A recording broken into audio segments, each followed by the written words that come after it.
कथा में होना है। श्रीमद् भागवत की कथा में चौथे दिन ही क्यों होता है कृष्ण जन्म? कृष्ण प्रधान भागवत कथा है तो पहले दिन ही क्यों नहीं होता? नंद घर आनंद भयो जय कन्हैया लाल, वहीं से ही कथा शुरू होनी चाहिए। 4 दिन क्यों लगते हैं कृष्ण जन्मोत्सव करने में? बहुत सावधानी से सुनिएगा। अभी हमारी कथा नासिक में थी तो वहां तो प्रहलाद चरित्र तक की कथा हो पाई, पूरी हो ही नहीं पाई। अब एक व्यक्ति बेचारा रोज कथा में आ रहा था वहां पर, उसको लग रहा था अब नंदोत्सव होगा, अब कृष्ण कथा होगी, अब ब्रज की लीला आएगी, और पूरा महीना निकल गया। तो मुझसे आके बोले आप दुनिया भर की कथा सुना रहे हो, ठाकुर जी की लीला क्यों नहीं सुना रहे हो? मैंने भैया भागवत जी में पहले ये सब कथाएं सुनाई गई हैं। तो उन्होंने प्रश्न किया क्यों सुनाई गई ये सारी कथाएं, सीधे कृष्ण जन्म से ही प्रारंभ क्यों नहीं हुआ? तो हमने कहा हम इसका उत्तर भोपाल की कथा में देंगे, आप सुनना। देखो कपिल देवभूति संवाद में भगवान कपिल देवभूति माता को 4 प्रकार के भक्तों के विषय में बताते हैं। कपिल भगवान देवभूति माता से कहते हैं मैया मेरे 4 प्रकार के भक्त होते हैं, सतोगुणी, रजोगुणी, तमोगुणी और निर्गुणी। इन चारों के लक्षण क्या होते हैं और मुझे कौन सा प्रिय होता है, इस विषय को श्री कपिल भगवान देवभूति माता को समझाते हैं। आप लोगों को अवकाश मिले ना तो अभी नासिक वाली मास भर की कथा है, उसको सुनिएगा। उसमें हमने कपिल देवभूति संवाद खूब विस्तार से सुनाया। कपिल भगवान देवभूति माता को कहते हैं तमोगुणी, रजोगुणी, सतोगुणी और निर्गुणी, ये 4 प्रकार के मेरे भक्त होते हैं। तमोगुणी भक्त का लक्षण क्या है? बहुत ध्यान से सुनिएगा। कपिल देवभूति संवाद आज कथा में आना है, लेकिन इतना अवकाश नहीं है कि हम उसको विस्तार से कहें, इसलिए अभी हम थोड़ा भाव कपिल देवभूति संवाद का कह दे रहे हैं। तो कपिल भगवान कहते हैं तमोगुणी भक्त का लक्षण क्या है? तब अभिसंधाय यो हिंसाम दंभम मात्सर्यमेव वा संरंभे भिन्नदृग् भावम मयि कुर्यात् स तामसः। आप जितने भी लोग यहां बैठे हैं या जो लोग भी इसका सीधा प्रसारण दर्शन कर रहे हैं, बंधुओं यदि ये लक्षण आपके अंदर है तो आप समझ जाइएगा कि आप तामसी भक्त हो। भक्त तो हो पर तामसी हो, और तामस भक्त ठाकुर जी को प्रिय नहीं होता। उसको ठाकुर जी प्रिय होते हैं पर ठाकुर जी को वो इतना प्रिय नहीं होता। एक तरफा प्रेम है आपका, ठाकुर जी आपसे रीझ रहे हैं, प्रसन्न हैं, ऐसा नहीं है। तामसी यदि आप हो तो तामसी भक्त का लक्षण क्या है? तो सबसे पहला बताया हिंसाम, मतलब वो कथा तो सुनता है, वो मंदिर तो जाता है, पर कथा में सुनी गई बात केवल कथा तक रखता है, अपने जीवन में नहीं उतारता। सत्संग में जाएगा, मंदिर जाएगा, सब कुछ करेगा, लेकिन अपने जीवन में उतारने की बारी जब आती है तो कुछ नहीं, 0/0। केवल सुनने तक सीमित रखता, लागू करने पर उसका कोई विश्वास नहीं होता।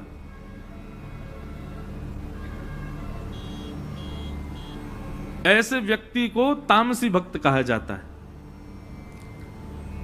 भक्त क्यों है? क्यों कथा में तो जा रहा है। भक्त क्यों है? मंदिर तो जा रहा है। भक्त क्यों है? तीर्थों में तो जा रहा है, धाम तो जा रहा है, पर उस चीज को अपने ऊपर हावी नहीं होने देता है। जैसे आजकल इन भक्तों की ज्यादा संख्या हो गई है। वृंदावन में भीड़ बहुत हो रही है, तीर्थों में भीड़ बहुत हो रही है। महाकाल चले जाओ, ओहो महाराज कितनी भीड़, लंबी लाइन लगी है। सब मंदिरों में भीड़ तो बढ़ गई है, पर यदि अगर देखा जाए, किसी की निंदा नहीं है, पर अधिकतर संख्या किसकी है? तामसियों की है। कोई व्यक्ति वृंदावन से आता है तो मुझे बड़ी चिड़चिड़ाहट होती है। कब? जब वो ऐसी बात करता है। कैसी? महाराज जी हम वृंदावन गए थे। मैंने कहा अच्छा, क्या किया वृंदावन जाके। वृंदावन गए, सबसे पहले महाराज जी वहां पर जो है जा करके हमने और बढ़िया लस्सी पी और आलू की टिक्की खाई, पेड़ा लेकर के आए। और महाराज जी वहां पे हमने राधा राधा ऐसे लिखवा लिया था यहाँ पे। उसके बाद हमने फिर खूब बढ़िया वहां नृत्य किया और फिर सब चीज करने के बाद फिर हम बिहारी जी गए, फिर हमने संतों के दर्शन किए, फिर जमुना जी प्रणाम किए, आ गए। आप जाकर के वहां उद्देश्य क्या रख रहे हैं अपना? ये तामस भक्त का लक्षण है। ये तामसिकता आ जाती है आपके भाव में जब आप इस प्रधानता से वहां जा रहे हैं। तो हम वृंदावन जाने का नियम बताते हैं। सबसे पहले वृंदावन में प्रवेश करते ही वहां की रज को प्रणाम करो। पंचायतन है वृंदावन के पहले 5। जिस प्रकार स्कूल में जाने के लिए यूनिफॉर्म चाहिए, स्कूल में जाने के लिए वेल ड्रेस्ड अप जैसा स्कूल का नियम है वैसा चाहिए ना, वैसे वृंदावन का भी नियम है। सबसे पहले वृंदावन की रज को प्रणाम करके माथे से लगाओ। उसके बाद वृंदावन के वृक्षों को हृदय से लगा करके उनको प्रणाम करो। फिर किसी ब्रजवासी के घर की मधुकरी पाकर के ब्रजवासी को प्रणाम करो। चौथा, श्री यमुना जी को प्रणाम करो। कितने लोग ऐसे वृंदावन जाते यमुना जी का दर्शन ही नहीं करते। यमुना जी को प्रणाम करो। और फिर 5वें श्री गोपेश्वर महादेव को प्रणाम करो। वो वृंदावन में बैठे इसीलिए ताकि आपको वृंदावन का अधिकारी बना सकें। जो अधिकार प्रदान करने वाले, हम उनसे वंचित होकर वृंदावन जाते हैं, वृंदावन के रूप को नहीं समझ पाते। गोपेश्वर महादेव को प्रणाम करो। इन पंचायतनों को प्रणाम करो, रज को, वृक्ष को, ब्रजवासी को, यमुना जी को और श्री महादेव गोपेश्वर महादेव को। इनके बाद कहीं जाओ, बिहारी जी, राधा वल्लभ जी, राधा रमण जी, राधा दामोदर जी, गोपीनाथ जी, गोपेश्वर जी आदि आदि, सबसे पहले इन 5 को प्रणाम। लेकिन हम लोग क्या कर रहे हैं? हमारे पंचायतन दूसरे हैं। सबसे पहले करते हैं भेल पूरी को प्रणाम, फिर करते हैं लस्सी को प्रणाम, फिर करते हैं आलू की टिक्की को प्रणाम। उसके बाद कहीं जाकर के बिहारी जी को देखते हैं। बात तो मैं वहां ले गया, लेकिन यहां पर तामसी भक्त की चर्चा हो रही है। तामसी भक्त कैसा होता है? बोले कथा में तो जाएगा, मंदिर तो जाएगा, सब कुछ करेगा, लेकिन अपने जीवन में लागू नहीं होने देता उन चीजों को। सुनने तक सीमित रखता है बस कथा को। दूसरा लक्षण क्या है तामसी भक्त का? बोले दंभ। दंभ यानी कि केवल दिखावे की भक्ति करता है। इसको कहते हैं हम बगुला भगत। कौन सा भगत? बगुला भगत की कथा सुनी? बचपन में स्कूल में पढ़ाई जाती थी। वो नदी में एक पैर से खड़ा रहता है, आंख बंद करके खड़ा रहता है। मछलियां कहती हैं ओह बगुला बाबा आए, अरे हमारे यहाँ कुछ सिद्ध संत आए हमारी नदी में, आओ चलो प्रणाम करें सब सखियों। सारी मछलियां प्रणाम करने के लिए जाती हैं, जय हो सिद्ध संत। वो कोई तपस्या कर रहे हैं महाराज। इतने में ही बगुला एक आंख खोल करके देखता है, उनमें से मोटी सी मछली को तुरंत चोंच मार करके मुंह में ले लेता है, फिर तप में बैठ जाता। बगुला भगत। तो ऐसे ही बगुला भगत मतलब दंभ, केवल दिखा रहे हैं, दिखावे की भक्ति। और आजकल तो ये बहुत ज्यादा हो गई है, बिना दिखावे के तुम्हारा काम ही नहीं चल रहा है। तामसी भक्त का लक्षण क्या है? वो दिखावा करता है, वो दिखाता है कि देखो मैं भक्त हूं।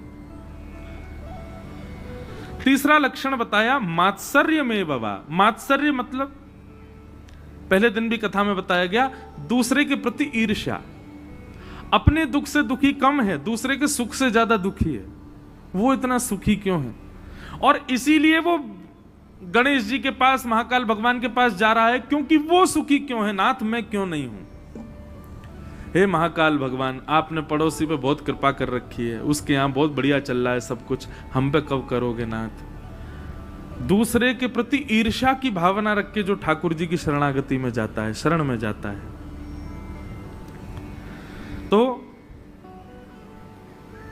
ये लक्षण जिसमें है वो तामसी भक्त है। भगवान कहते हैं वो मुझको बिल्कुल प्रिय नहीं। पहले दिन की कथा सुनने से व्यक्ति के हृदय का तामस नष्ट हो जाता है, तामसिकता खत्म होती है। दूसरे भक्त कौन से होते हैं? तब भगवान कहते हैं राजस भक्त। बोले राजस भक्त का लक्षण क्या होता है? तब भगवान कहते हैं कि विषयान विसंधाय यश ऐश्वर्यमेव वा अर्चादावर्चयद्यो माम पृथक भावस राजस। राजस भक्त का लक्षण क्या है?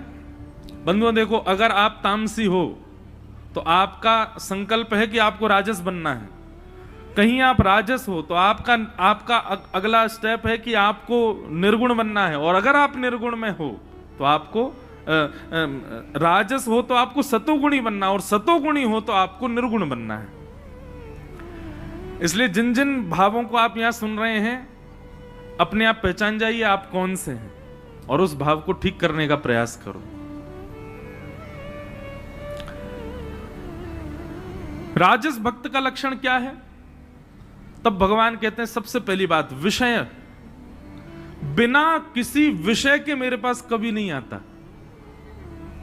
बिना किसी कामना के रहित तो कभी आ ही नहीं सकता। वो कामना से ही आएगा मेरे सामने। विषय भोग की वस्तुओं को लेकर के ही आता है। उसको देखते ही मैं समझ जाता हूं कि अब कुछ मांगेगा, गिड़गड़ाएगा मेरे आगे, क्योंकि वैसे तो ये दिखता नहीं है मंदिर में, ये केवल और केवल मांगने के लिए दिखता है। अच्छा, ऐसे लोग हमारे जीवन में भी होते हैं। वो जैसे ही दिखाई देते हैं, अच्छा ऐसे लोगों का लक्षण क्या होता है? वो हंसते हुए ही मिलेंगे और उनको देखते ही पता चल जाता कोई काम है इसको, तभी आया है। ये ऐसे तो आ ही नहीं सकता, सोन पपड़ी लेकर के आया है, निश्चित ही कुछ बड़ा मांगने वाला है। नहीं, अब की बार तो रबड़ी लेके आया। बोले ओहो, ब्लड प्रेशर हाई हो जाता हमारा। बोले अब पता नहीं क्या मांगेगा।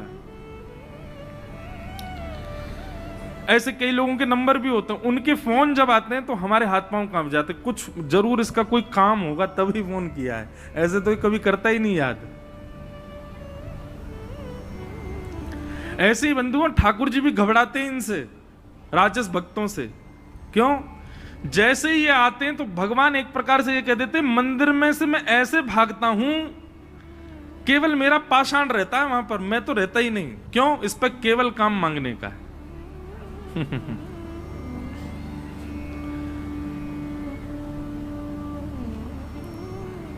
मैया मुरादें पूरी कर दे, हलवा बांटूंगी। मैया कह रही नहीं करूंगी तो नहीं बांटेगी, मुरादें ही चाहिए बस। लेकिन वैष्णव भक्त का स्वरूप कैसा होता है? न कोई शिकायत, नहीं कोई अर्जी, कर लो करा लो प्रभु, जो है तेरी मर्जी। राजस भक्त क्या है? वो अपनी मर्जी बताता है ठाकुर जी को कि मेरा जीवन ऐसा बनाओ जैसा मैंने सोचा है। उसको ठाकुर जी पर विश्वास नहीं है। एक प्रकार से बिगड़े हुए बालक का लक्षण है।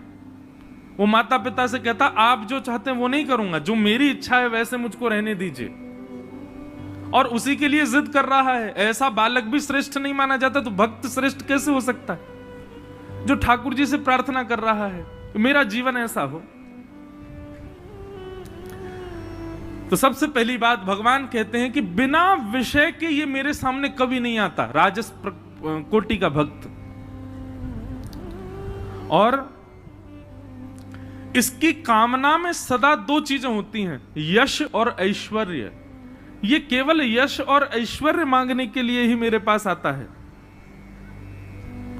और अर्चा दावर चयद्यो माम पृथक भावस राजस। इसकी निष्ठा केवल और केवल मेरे अर्चा विग्रह में होती है। अर्चा विग्रह मतलब केवल मंदिर में प्रतिष्ठित भगवान के प्रति उसकी श्रद्धा है। ना तो उनके वैष्णवों में इसकी कोई श्रद्धा होती है, ना कथाओं में इसकी कोई श्रद्धा होती है, ना संत महापुरुषों में इसकी कोई श्रद्धा, कुछ नहीं। केवल और केवल मेरी अर्चा विग्रह को पूजता है और मुझसे मांगता है, बस यही काम है इसका। देवभूति माता बोली आपको पसंद है? बोले बिल्कुल पसंद नहीं है मैया, मुझे ये प्रिय नहीं है।